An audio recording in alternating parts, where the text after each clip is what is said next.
Hello. Hello. Hi, good evening. Good evening, Papa Jack. Sino to? Si JC po. Hi, JC.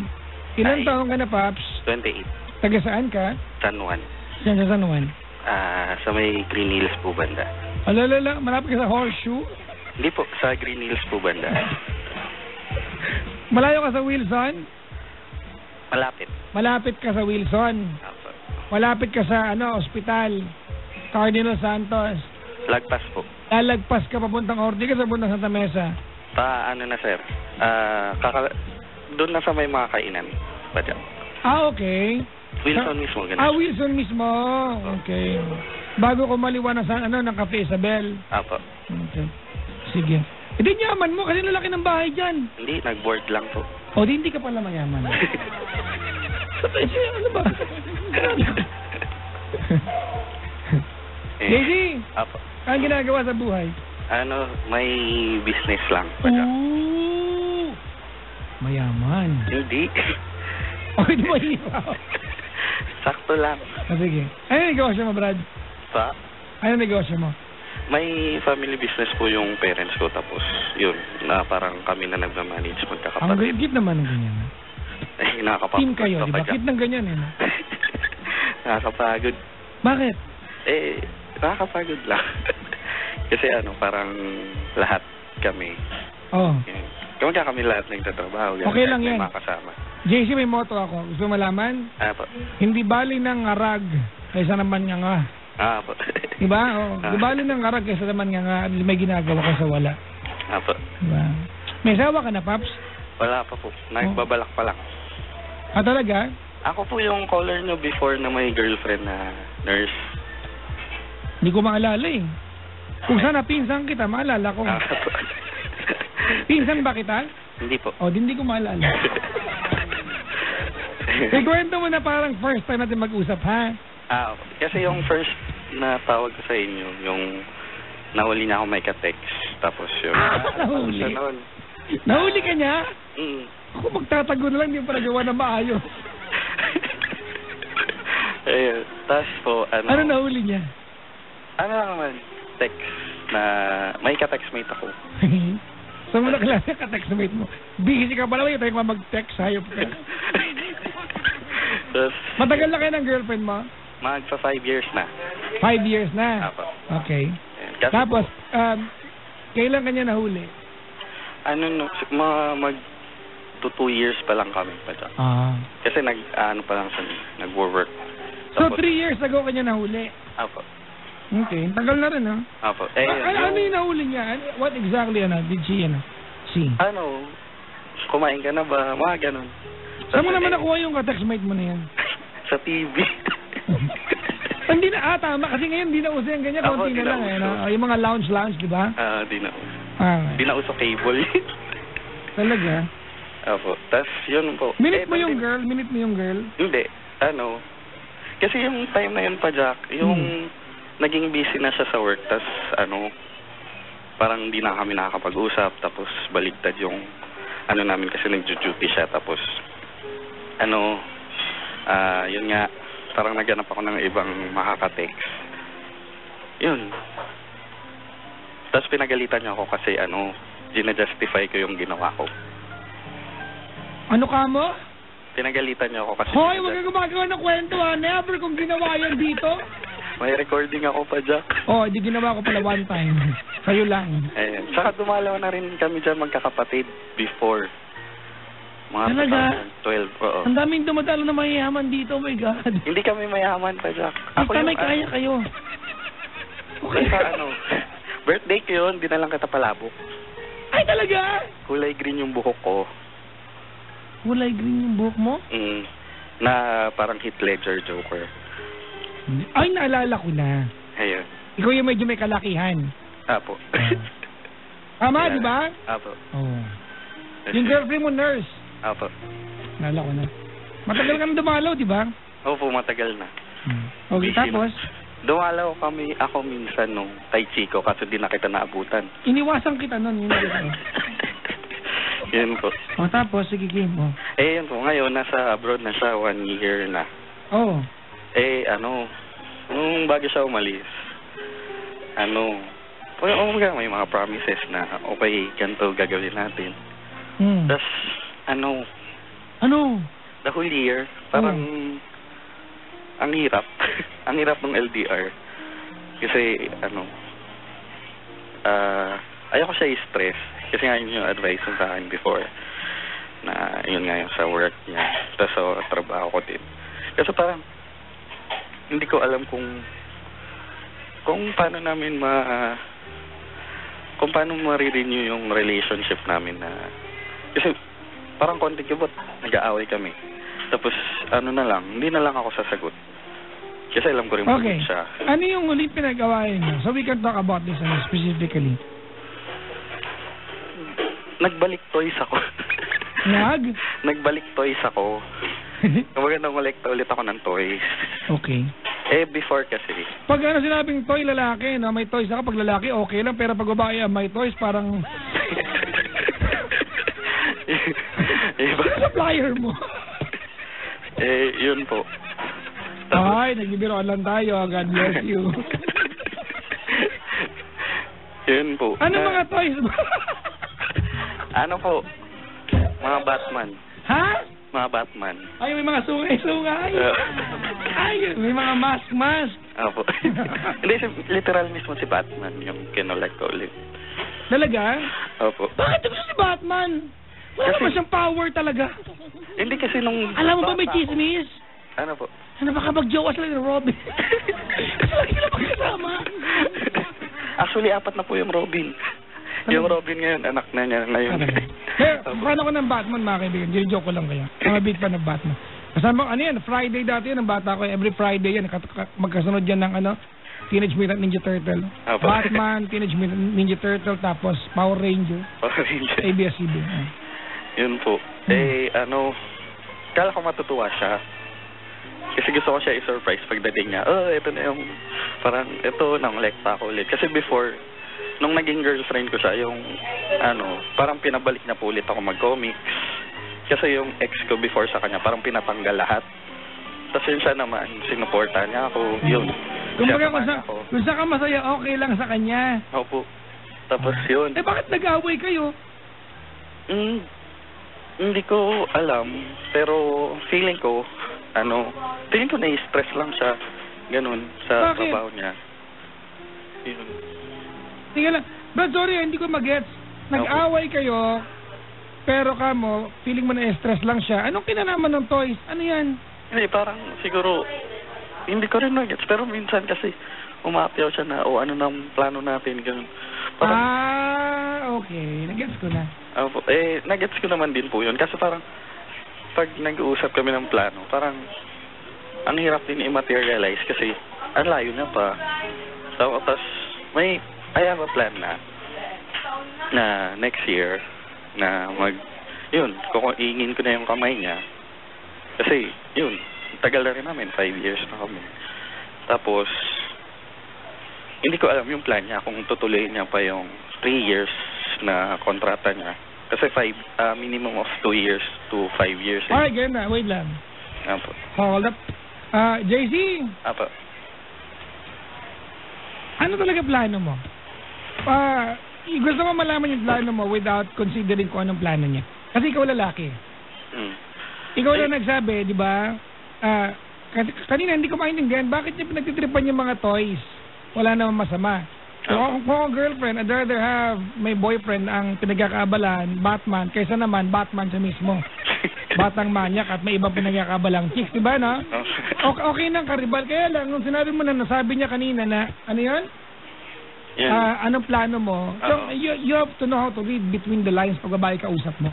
Because they have a very different language. When a girl tells you, we've been going out for so long, there's a meaning behind it. Diba? Ang meaning niyan ay, anong balak mo? Diba? What is your future? What are your future plans for us? Ikaw, anong plano mo sa kanya? Kasi nitong, di ba po umalis siya? Tapos for 1 year, nagbabayad po kami ng mga utang namin. Natapos ko na siya. Pero sinabay ko po yung pagtutoys ko dun sa pagbayad ng utang. So, literal, wala akong ipon. Okay. Tapos hindi ko bigyan mo ako ng idea, Chong. kahit na ballpark figure lang, gaano na kaya kalaki ang nagugol mong pera sa toys mo? Ngayon, ano pa lang, wala pa naman pong 10,000. Okay. Ayun. Sorry, hindi ko alam ano malaki at maliit. Di ba kanya-kanya tayo antas sa pamumuhay? Apo. Sa akin malaki yan kasi pambayad ko ng Meralco bill yan sa ano. Opo. Kasi po, before, nung parang nilista ko ulit yung mga comics ko, nung nakwenta ko siya na umabot ng 30, nanginig po ako talaga. Sabi ko, ano na to? Negosyo. Hoy! Ay, sorry. Sorry po. Makakalong kayo sa ginagawa mo. Sorry po. Basta po yung nagkwenta kami, siya po tuwan-tuwa na, uy, parang naging proud siya sa akin. Kailan kayo nag-away? Neto lang. Hindi. Siguro mga, wait lang, September. Mga October. October nag-away kayo. Mag-away pa rin kayo hanggang ngayon? Ay, hindi naman po. Bakit pinag-usapan ito ngayong gabi? Kasi baka naman ang tayo na may regla lang yan, may ulo. Hindi po, parang the whole year din kasi, parang konting kibot sa amin. Yung nag-aaway kami, ganun. Tapos parang feeling ko, she don't trust me anymore na may plano ko, ganun. Actually, I myself, I doubt you. Kung may plano ka talaga. Opo. Kasi nga kasi po. Kasi madaling sabihin na may plano tayo. Marami na ako nakausap mag-jowa. Anong balak niya? Pag nakaipon papakasal. Pag nag-iipon ba, hindi pa. Di joke yun, di ba? Kasi kung pag nakaipon papakasal, dapat nag-iipon. Magkano ipon? Wala pa, mag-iipon pa lang. Joke yun, di ba? Kwento, lip service lang yun, walang kwenta yun. Hindi, yun nga po, yung kasi nga, kakatapos ko lang siguro mga 2 weeks ago pa lang na kakatapos ko pa lang nung bayaran yung lahat ng utang namin. As in, yun, free of debt na kaming dalawa. Okay. So, yun. So, teka lang, bakit ka tumatawag ngayon? October pa kayo nag-away. Ano meron? Hindi, yun nga rin po, parang kagabi, nag-away din kami. Okay, anong pinag-awayan niyo last night? Wala, parang sinabi ko lang na sabi ko, bet, sorry kasi nag-chill ako. Parang, sabi ko, total tapos naman na yung sabi ko, nag-chill lang ako kasi sama nung pakiramdam ko, ganun. Tapos, sabi niya, okay, sige, bahala ka, ikaw na, malaki ka na alam mo na yan, yung mga ganun. Nag-chill? Ano ibig sabihin nun? Kumaga, hindi po ako kasi yung dito sa business namin, parang, parang night shift lang ako na medyo magaan yung work. Pero, mostly, full day ako. So, yun, parang hindi, yung parang pabalik. Anong issue niya? Hindi ko mag-gets. Ano ka nagagalit niya? Hindi, feeling ko nga po, naiinis na siya sa akin, ganun. Parang, hindi ko alam kung paano ko ulit siya mag-gain na, parang, paano ba kita ulit papakiligin, ganun. Kasi ang hirap kasi, alam kong clingy siyang girlfriend. Kaso, yun nga, LDR kami, parang, hindi ko alam kung paano ako maglalambing sa kanya, ganun. So, yun yung problem ko. Wait lang Jam. Opo. Last night, you were at work. Opo. Yung term na chill ay dahil nag-night shift ka lang, mas magaan trabaho? Hindi naman, parang basta netong... Kasi akala ko nag-chill ka, nag-inom ka. Hindi po. Yun ang dating sa akin na nagalit siya. Okay. Pero kung nagtrabaho ka naman, at nagalit siya, bakit kaya? Yun nga rin po sabi ko, para na lang po hindi kami mag-away. Alright, ganito na. Okay, JC? Apo. Ano ba talaga ang pinag-aawayan ninyo? Kasi, honestly, I don't understand. Mostly parang lahat na ng bagay. Parang ganun. Have you tried asking your girlfriend ano talaga kinagagalit niya? Minsan, hindi naman siya nagsasalita. Parang, minsan may ikikwento lang ako, tapos may inis siya. Yung ganun. Parang minsan... Sorry, Brad, naniniwala ako na your girlfriend's waiting something from you para marinig at hindi niya naririnig. Ano po? Kasi you will not be mentioning yung word na anong balak mo na sabi niya sa'yo a month ago kung insignificant yan sa'yo, kung wala ka naramdaman. So the fact na naalala mo na once upon a time she told you na anong balak mo, ibig sabihin, alam mo na may meaning yun sa kanya. Opo. Kasi diba? before din po siya umalis. Dapat magpapakasal kami. Okay.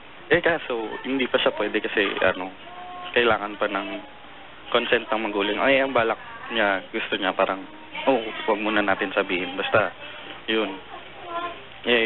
Hindi nga natuloy kasi kailangan ng consent ng magulang, and then yung week na yun is aalis na siya. So, yun. So, ano tanong mo sa akin, JC?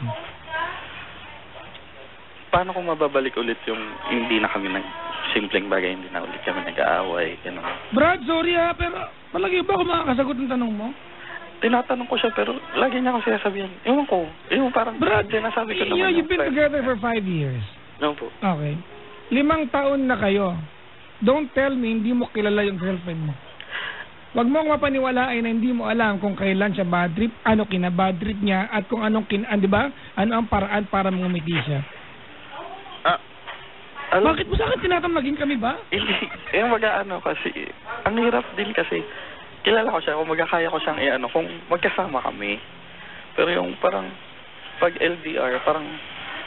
Sa mga LDR mga kaibigan, never forget that when you're fighting, pag LDR kayo sa lahat na magkakarelasyon ng mga kaibigan ng long distance, huwag niyo kaliligtaan that a fight and an argument, di ba, is a form of communication pag magkalayo kayo. You are not just fighting, you are actually communicating.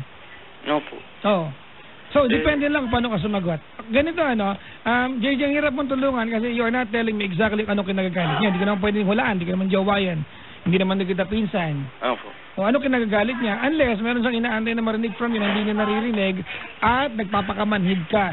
Hindi, sinasabi ko yung plano ko. Kunwari, yung katulad ng sabi ko. Kasi may lumabas na game. Tapos, yun, parang na-hype ako. Tapos, na-share ko Wait lang muna, Brad, Opo. Huwag mo akong tingi-tingiin at ikwento mo kung ano talaga nagalit niya. Diba? Tinan mo ngayon, meron palang ibang issue, may ibang angulo pala, may lumabas na game. Hindi, may sinend siya sa akin picture ng PS4. Sabi niya, ito ba yung nanap mo? Sabi ko, oo yan, kaso alam kong natatakam lang ako, pero ayoko siyang bilhin kasi hindi ko yan priorities. Tapos yun, sinabi niya, ayun naman pala eh. Tapos yun, parang sabi ko, yun. Pero hindi naman siya galit. Sabi niya, okay, sige. Tapos sabi niya, sabi ko, saka na yan, sabi ko, kakatapos lang ng mga obligasyon natin. Tapos, yun nga, yun, nag-usap na kami ng, ano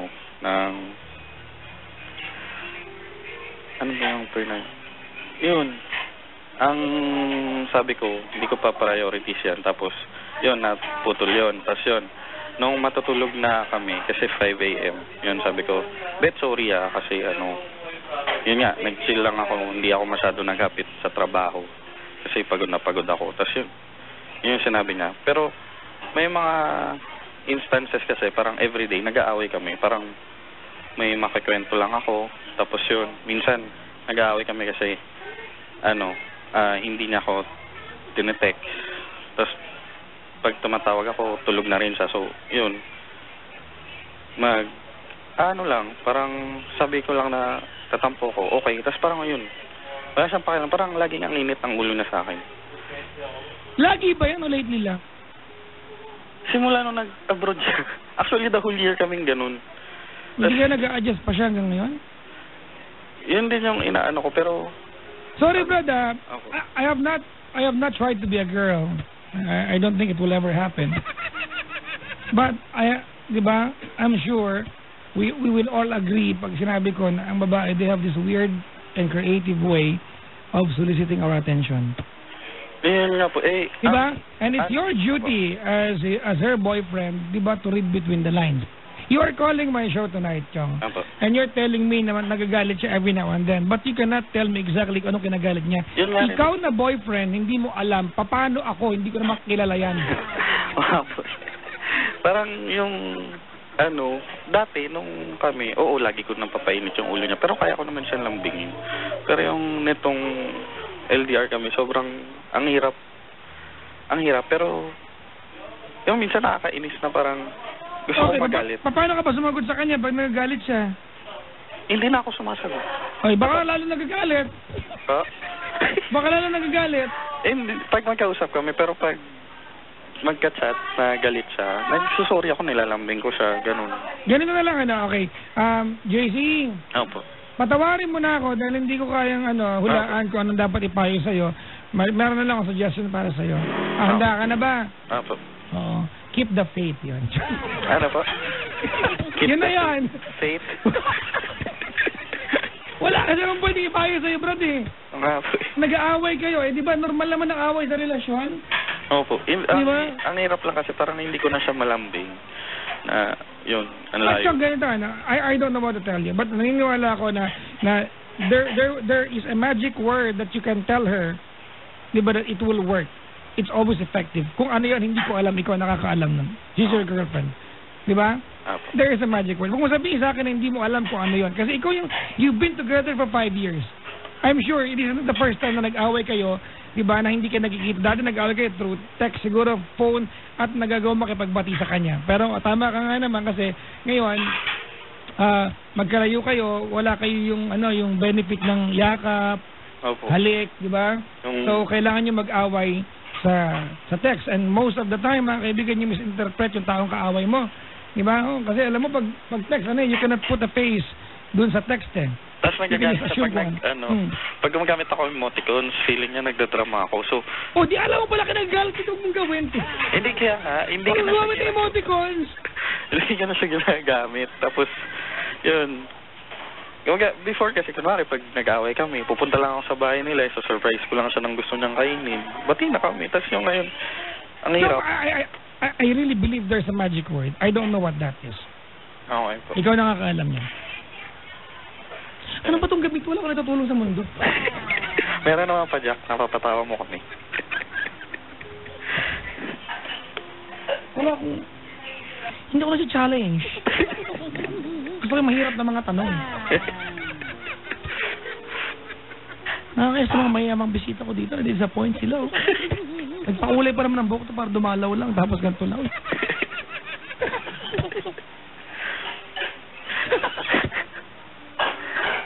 Ay, baka lang mo si Beth, di ba? Hindi, tawagan lang namin pa dyan. Okay.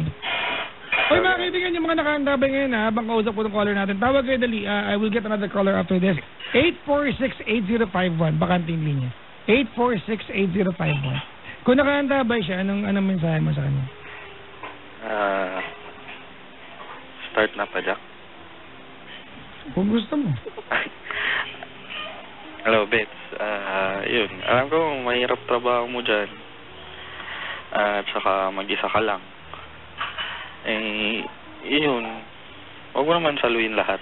Andito naman ako para share mo yung mga nararamdaman mo kasi buong taon lahat nung promises mo na lahat ng promises mo walang nangyari na kung paano tayo mag-uusap, mag-i-Skype, ganun. Yun, sorry rin kasi alam ko masakit ako sa ulong boyfriend. Matigas yung ulo ko minsan. Okay, wait lang ha. Apo. Bakit mo nasabi yan? Yung inaantay ko eh. Kasi sa kwento mo, wala kang ginawang mali. Now, why are you telling us or telling her na masakit ka sa ulo boyfriend? Ano yun? Anong dahilan? Sa health. Ha? Sa health po. Ano meron? Yung kunwari yung mga vitamins ko hindi ko nakakaligtaan kung inumin. Tapos kunwari pag pupunta ng market, yung bigla pong umuulan-ulan, di ba? Yun, mag-share ako sa kanya na inaulanan ako, wala akong dalang payong, gano'n. Alam mo magagalit siya pag gano'n? Opo. Minsan nagmamadali po. Parinig mo na lang yun. Kasi po, alam mo magagalit, ba't mo sinabi? Hindi, yung pag kunwari, alam na po yung tono ng boses ko pag may nararamdaman eh. Diba? Tapos yung pag, may trangkaso ka na naman. Yung gano'n. So, nagagalit sa... Kaya yun. Minsan di ko po matago kasi yung sa tono nga po nung voice. Hello po. Hello. Kaya yun. Okay na. Okay na. Okay na po. Brad. Yeah. Saka miss na miss ko na siya. Sobra. Brad. Apo. Huwag kang magagalit sa akin, ha? Apo. Ito, assumption ko lang ito, ha? Apo. I hope I will not offend you in any way. Right? Yeah, apo. Okay. Be the man that she wants. Apo. Alright, pabebe ka masyado. Para lang malinaw tayo. Apo. Hindi ko alam kung may basehan ako, pero pakiramdam ko lang. Apo. Alright? Apo. Okay. At the end of the day, tandaan mo ha, at the end of the day, ang gusto ng babae, di ba, yung warrior nila. Apo. Di ba? Kahit sabihin ng babae na ayaw nilang mayabang na lalaki, mga kaibigan, sorry ha, Apo. kahit sabihin ayaw ko ng mayabang na lalaki, but honestly, every girl, or if not, almost, mga kaibigan, gusto ng jowang warrior. Apo. Hindi ka sa atin nakadepende yan mga yan. I want you to take the lead sa relasyon na ito. Apo. If you really have a plan, Chong, wag mo ngayaan mauna pa yung girlfriend mong gumawa ng plano, insulto sa kanya. Apo. Alright? Apo. Salamat sa pagtawag. Salamat din pa, Jack. Thank you po. Bye-bye. Bye-bye.